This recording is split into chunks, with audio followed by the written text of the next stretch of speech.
YCP వ్యతిరేక vote చీలకుండా ఉండేందుకు ఖచ్చితంగా పొత్తు పెట్టుకుంటామని అన్నారు పవన్ కళ్యాణ్. కొంతమంది ఒప్పుకోకపోయినా ఒప్పిస్తామన్నారు. దీనికి కౌంటర్ ఇచ్చారు సజ్జల రామకృష్ణారెడ్డి. కుక్క తోకను ఆడిస్తుందే గాని తోక కుక్కను ఆడించదు అని సెటైర్ వేశారు.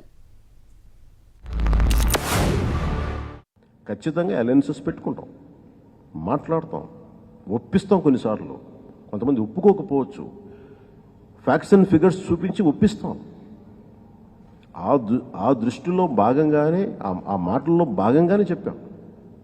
అదేవిధంగా మనం ఢిల్లీకి వెళ్ళినప్పుడు జేపీ నడ్డా గారితో మాట్లాడినప్పుడు కూడా దాన్ని బయటకు చెప్పడానికి కూడా ఇదే కారణం. ఎందుకంటే నా స్టాండ్ ఏం మారదు.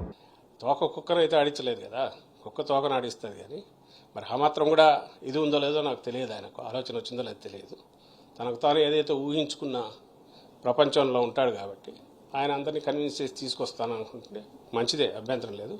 ఆయనను ఎవరైతే ఆయన మీద హోప్స్ పెట్టుకుంటే వాళ్ళు ఇప్పుడు ఆలోచించుకోవాలి.